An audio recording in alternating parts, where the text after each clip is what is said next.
Bueno, en el video anterior establecimos la diferencia entre poder constituyente y poderes constituidos.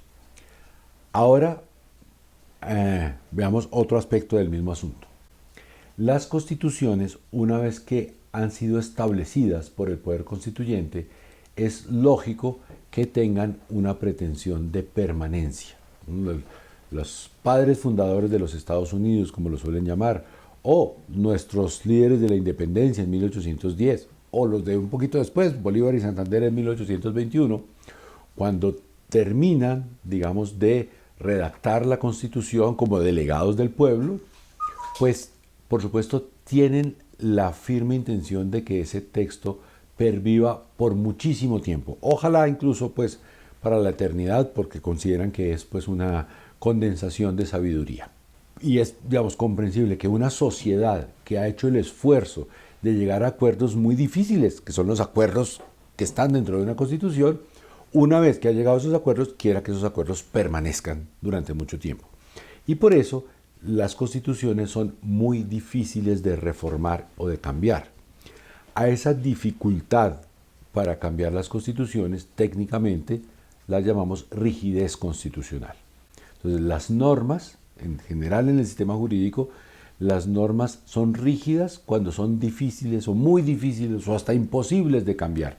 Y las normas son flexibles cuando son más fáciles, más sencillas de cambiar. Depende qué tipo de asunto estemos regulando, lo inteligente es que las normas sean o flexibles o rígidas. Pensemos en una norma sencilla como el horario del pico y placa. Pues esa norma debe ser flexible, que se pueda cambiar porque hubo un aumento de la contaminación como lo estamos viviendo en estos días o por alguna otra circunstancia. Piensen ustedes en lo digamos, inoportuno que sería que para cambiar una medida como el pico y placa hubiera que hacer 4 debates en el Congreso y dejando pasar unos tiempos muertos de por medio. Eso no tendría sentido. Pero asimismo, pensemos en que está establecido en la Constitución la intimidad de nuestro domicilio. No quisiéramos que eso se pudiera cambiar simplemente por un decreto de un alcalde o por una decisión de la Junta de Vecinos, sino que si vamos a cambiar la norma que me establece la privacidad o la intimidad de mi domicilio, pues eso tiene que ser un cambio pensado 1000 veces, discutido, debatido, con calma, sobre todo decidido en frío, no al calor de los hechos trágicos que puedan haber ocurrido un día. Eso se logra con la rigidez. Entonces, claro, tiene sentido que haya unas normas que son rígidas y otras normas que son flexibles. Las constituciones son normas especialmente rígidas, no se pueden cambiar con facilidad. Porque, claro, la idea es esa, que como resumen un acuerdo muy importante al que llegó una sociedad, normalmente en momentos de grave crisis, para salir de la crisis y seguir adelante en su historia, pues que no se vengan a reformar al siguiente día por alguna coyuntura que esté ocurriendo. Pensemos en la coyuntura de estos días, esta terrible epidemia que nos tiene a todos recluidos en casa. Pues esto ha cambiado nuestra forma de vivir de modo dramático de un día para otro. Sin embargo, la propiedad privada sigue existiendo. El derecho a la salud sigue existiendo. En fin, la idea de que el presidente de la República tiene sus atribuciones limitadas y su periodo limitado, y lo mismo ocurre con los alcaldes, aunque a veces se presentan desacuerdos con lo que estamos viendo en las horas pues, en las que estoy filmando este video. Pues, de todas maneras, esas normas constitucionales siguen vigentes y no cambian por una coyuntura tan traumática como la que hemos tenido con la epidemia de estos días. Bien, hay algunas constituciones que tienen una pretensión de rigidez tan extrema que contienen algo que llaman cláusulas pétreas. Para una expresión más sencilla sería cláusulas de piedra, ¿no? O lápidas escritas, es decir, algunos artículos o alguna parte de la Constitución no se puede reformar nunca. La Constitución de Italia y la Constitución de Alemania tienen algunas cláusulas pétreas. Por ejemplo, la Constitución de Italia dice que la forma republicana del Estado no se puede cambiar nunca.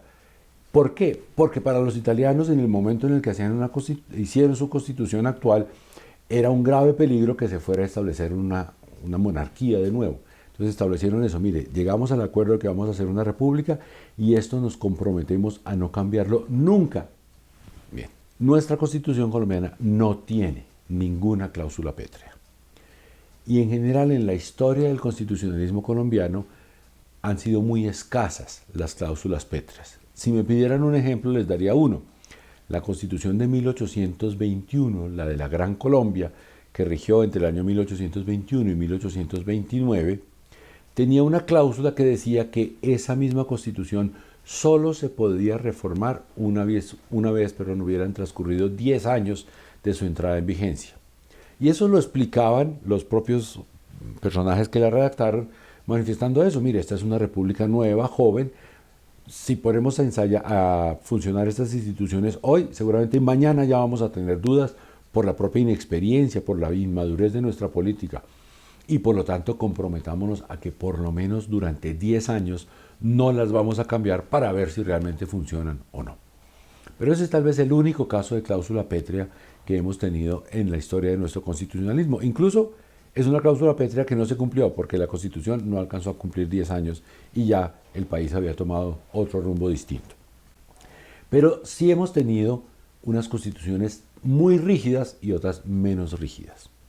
Es decir, hemos tenido en la historia de nuestro constitucionalismo unas que eran extremadamente difíciles de reformar y otras más sencillas de reformar.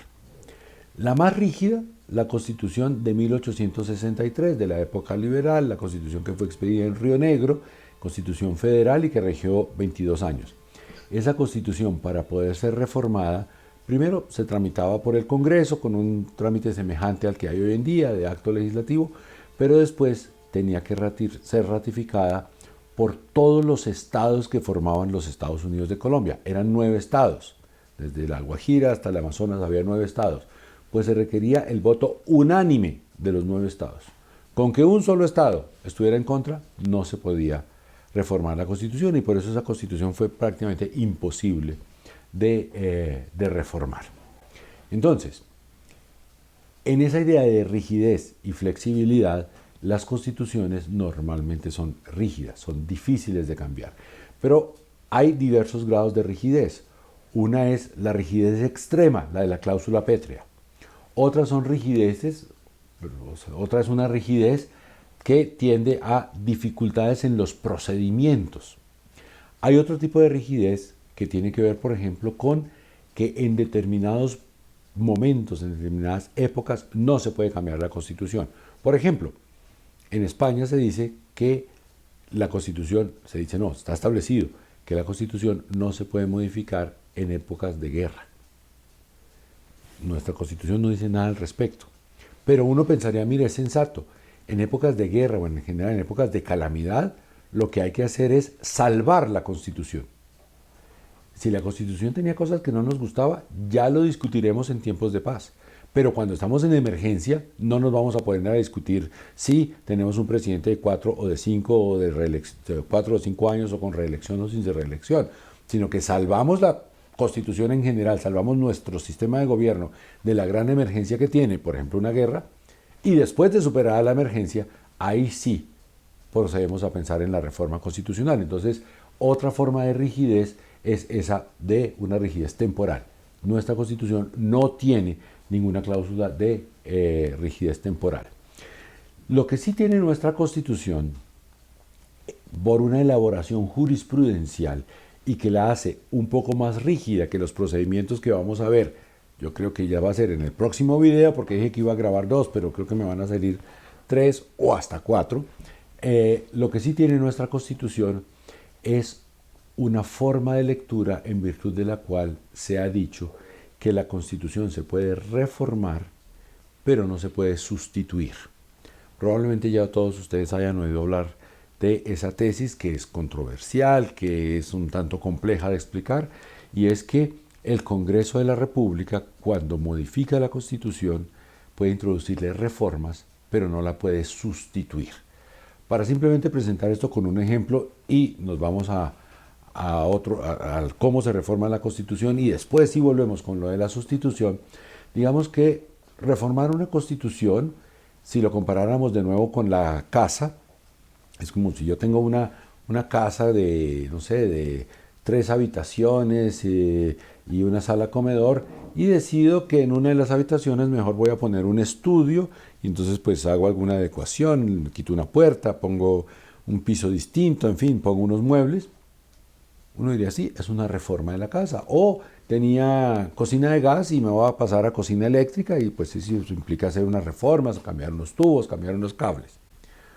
Otra cosa es que lo que era mi casa lo voy a volver un local comercial. Sí, bueno, una cosa es una reforma, porque yo puedo identificar un cambio, y otra cosa es una sustitución, identificar la casa. Esto era una vivienda y ahora se me volvió un establecimiento de comercio. Entonces, nuestra jurisprudencia ha establecido y lo ha sostenido muchas veces, y es teoría vigente, que la Constitución colombiana se puede reformar. Y de hecho, se ha reformado y se reforma con frecuencia, pero no se puede sustituir por el Congreso. En el próximo video, entonces vamos a mirar cómo se reforma la Constitución para después volver al tema de la sustitución de la Constitución.